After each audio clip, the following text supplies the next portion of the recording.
Então queremos perguntar primeiro para a irmã Tereza, quantos anos a irmã Tereza tem de batismo? Batendo 40 anos. Muito bem. E como que era a pregação quando a irmã iniciou o trabalho? Olha, a pregação naquela época era muito difícil, porque as pessoas, elas mais discutiam do que escutavam a Bíblia. Então, ficava discutindo, vestindo de 20 minutos, meia hora, discutindo, não fazendo aquele trabalho que devia ser de hoje. E as revistas, a irmã lembra como que era o formato e como que a gente oferecia para as pessoas? A revista ela vinha Despertar e a Sentinela. A Sentinela, ela vinha na capa, lá vinha o texto diário, para a gente considerar todos os dias. Muito interessante, né? Então não tinha exame. O exame daquela época lá já vinha na revista para ser considerado já na capa da revista. E a irmã lembra de alguma situação interessante relacionada a mais de 40 anos atrás, quando vinha a visita do superintendente? Sim, nosso salão era dentro de casa. E o superintendente chegava segunda-feira e só ia embora outra segunda-feira. E só eu que dava, nós que dávamos o almoço, o janta, o lanche, e ninguém dava uma xícara de café para o Sérgio.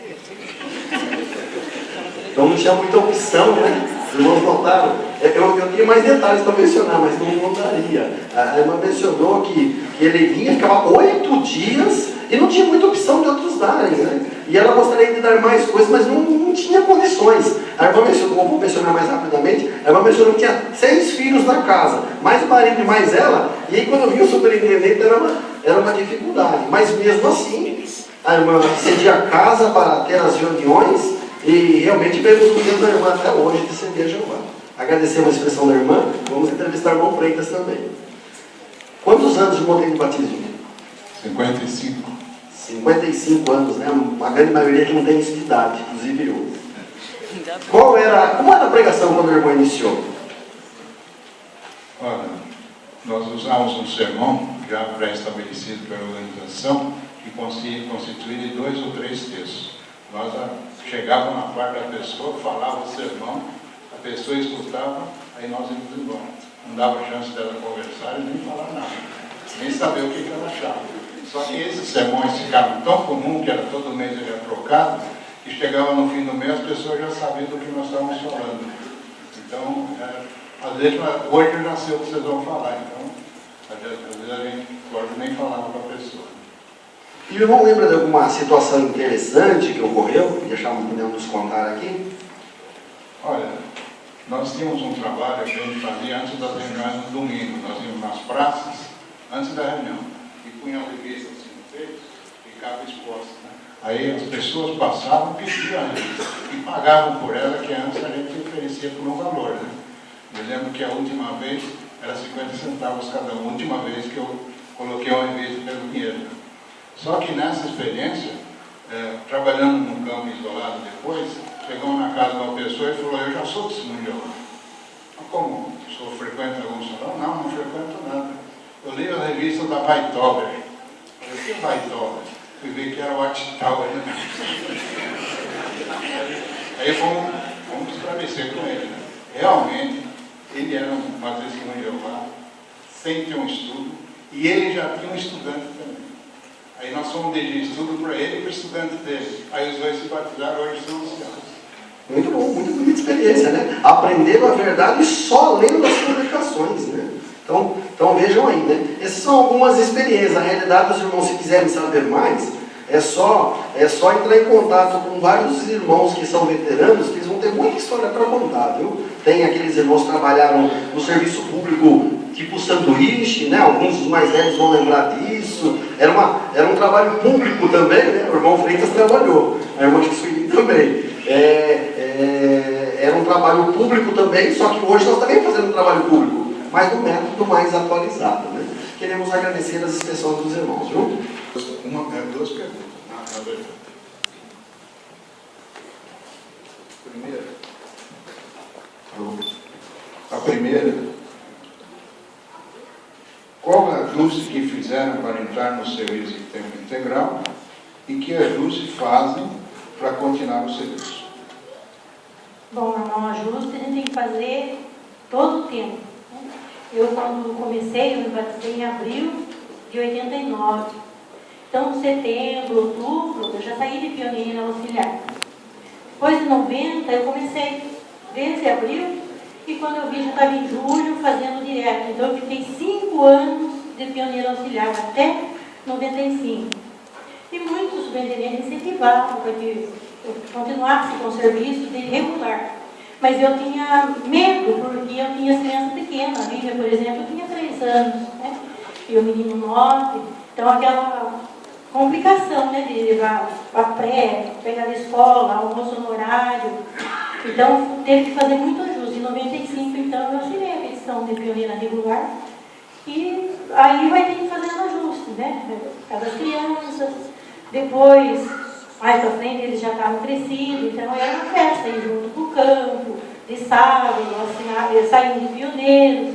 Então, foi outro ajuste que teve que fazer quando não tinha mais o Roberto, né?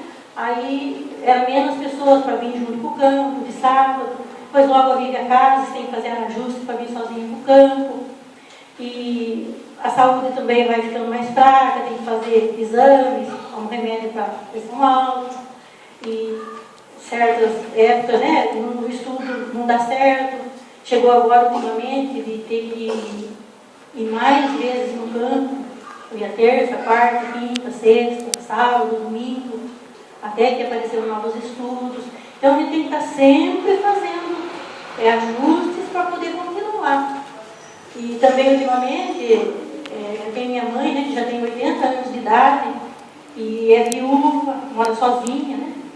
Então, tinha arranjo com meus irmãos e dormi com ela, mas eu perdi um dos meus irmãos. Aí foi feito arranjo, nós, as irmãs, e nesse dia do meu irmão, no lugar dele, né? Então, tem que fazer arranjo também, que normalmente é de quarta para quinta. Aí também para dormir com ela. Então, sempre a gente tem que estar fazendo arranjos, ajustes, né? Para poder continuar com esse trabalho. Mas o amor a Jeová e o amor às pessoas, né? E também o Salmo 51, 12 fala, né? Que Jeová, ele abençoa aquelas pessoas de espírito disposto. E tem me abençoado até hoje. Bem, Marceli. Uma situação um pouco diferente, né? Porque eu fui criada sempre num lar que tinha sempre pioneiros dentro da minha casa, né? Mas eu tinha aquela vontade imensa de ser pioneira. E nunca surgiu a oportunidade devido a algumas situações que apareciam. Que minha irmã citou que ficava uma semana na casa dela, na minha casa os missionários ficavam 3 meses, ficavam lá. Eles vinham já de fora, já vinham com o local de ficar lá, né? Em casa. Então eu sempre ouvia eles comentarem sobre a obra e a minha vontade era muito grande. Mas eu casei, tive os filhos, né? Então eu preparei eles para mim poder ingressar no serviço de pioneiro.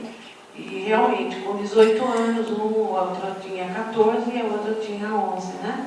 Aí eu reuni todos na sala e falei que eles eu seria pioneira se eles me ajudassem, né? Porque eu precisava de ajuda deles. E aí, com você também presente, naturalmente, né? E todos nós concordamos que eu ingressaria no serviço pioneira e nunca mais gostaria de sair.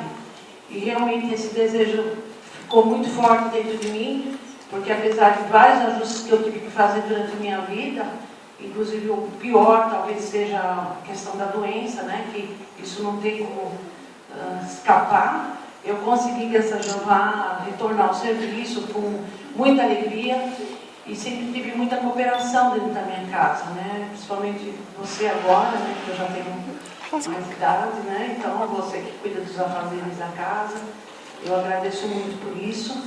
E meus 3 filhos que sempre me ajudaram muito.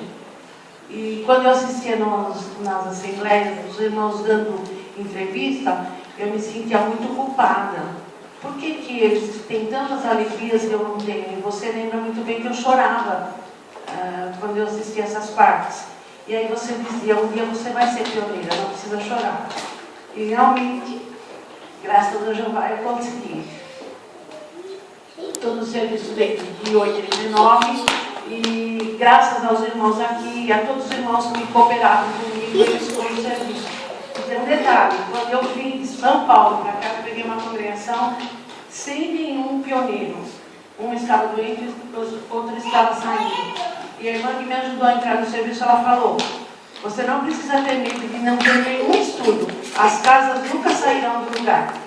E essas palavras ficaram na minha mente. Quando eu cheguei aqui, eu comecei o serviço, todos os dias no campo, e assim deu tudo certo. Hoje a congregação aqui tem vários pioneiros, e eles saem lá de segunda-feira também, porque eu quase que era obrigada a sair, porque não tinha estudo, não tinha visita. O meu trabalho era de casa em casa. Como até hoje, eu não me aperto e falo para os irmãos: não precisam pensar que tem muitos estudos.